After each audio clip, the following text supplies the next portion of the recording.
Yo, today at work was a crazy day, y'all. Sorry, I'm driving home. It's dark. Yeah, all that. So today was a crazy day. It was super crazy. Today was super crazy at work. Only because I had like I'm not gonna say some debates, but I had some discussions with two of my coworkers. Both of them are really sweet. One is super attractive. One is like, average lady, but she's super duper sweet. So, we were talking about like dating and things like that. Like I always spark conversations about dating because I'm always curious about like what women want, what they're willing to give in reference to what they want. And there was an interesting topic that came up. So they said that men that are over 40 in their mid 40s or 50s that don't have kids or have never been married are weird. And they said that that's a red flag. And I'm like, why? And it was like, oh, it's a red flag because they said number one, like you have no history of commitment. Then I think number two, it was like they said like I think like you selfish, like selfish tendencies. I got it written down. Selfish tendencies, and then what else? Selfish tendencies. Yeah, it was like so. I guess it was weird to me because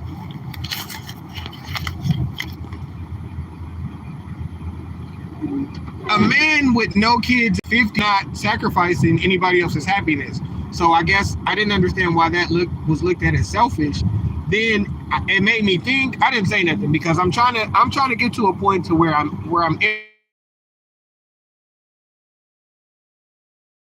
My opinion is not valid when it comes to certain things. I can ask questions, but I can't give my opinion if I'm doing journalism. So I'm getting better at being patient and asking the questions and just trying to get the most important information out of people. So it made me think because I think that people that intentionally have kids out of wedlock or like women that actually go out of their way to be single parents, like I think they kind of like are selfish. So I guess it's weird to hear a person say that a person that didn't make kids out of wedlock and that is self-sufficient, a man is selfish for being self-sufficient. A man is selfish for being responsible. Like at 45, that's when we just start making a lot of money. We just started making money. So it's like, y'all want us to be baby? Like, so I don't get it. Like on the one hand, women will say that they don't like dudes that have heck of kids. But then my coworkers just told me that it's a red flag for a man to be in his 40s with no kids. Like, wait, but first they said that it was a red flag if you had heck of baby. So I'm genuinely confused. It doesn't make sense to me.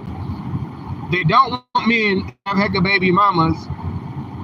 If a man waited to his 40s or 50s to be responsible enough to have a child or wait until he was responsible enough to be able to afford a wife, that's considered a bad thing? I don't know, man. It was kind of a weird conversation, but it was very productive. It was no disrespect.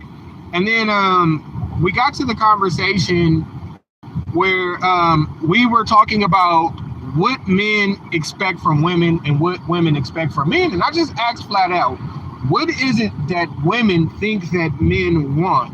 And she got straight to the point, which I like. She said, hey, y'all want sex and y'all want somebody to be like your mama. And I was like, okay.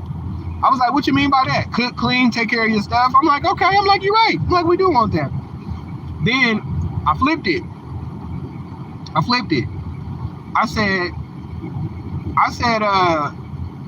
I said, what do women expect from men? I say protection. She said, yeah. I said, do you expect a man to be willing to sacrifice his life for you? And she said, yeah. I was like, bet. So I said, what can a woman do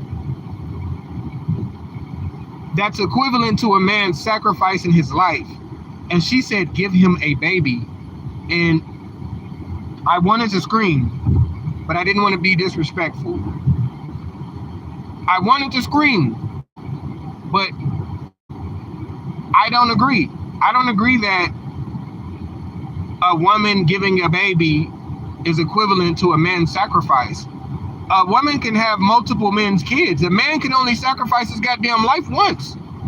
Like, I'm trying to show women that they don't value black men. I'm trying to show women that they don't value black men. They don't know it, but they don't value black men.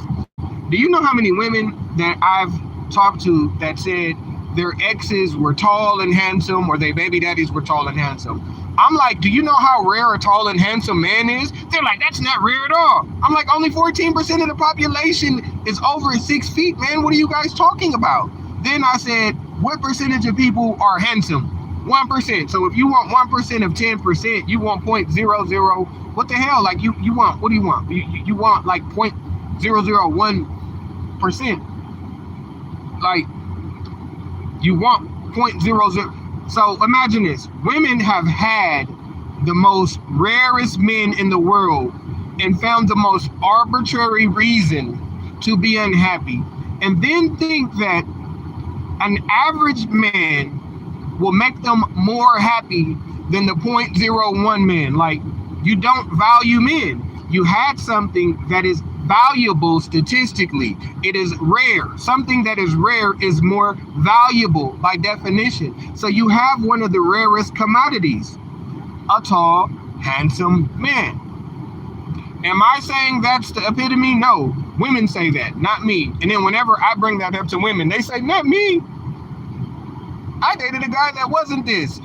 That wasn't your first choice. That's not an argument. So it comes a point to where you guys just gotta listen to us and stop like arguing.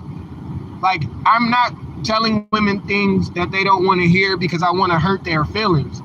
I'm genuinely trying to give women some game so they cannot lead themselves on the path to destruction. Women are critically unhappy. Women are critically unhappy, severely unhappy, and it's society. Society and corporate America has manipulated women, and they are causing the destruction and the depression of women. Having a career and having a house and having material things will not make a woman happy, because men get those things to make women happy. Therefore, a man buying a woman a house is more significant than a woman buying her own house. A man paying for a woman's vacation means more to a woman than her paying for her own vacation.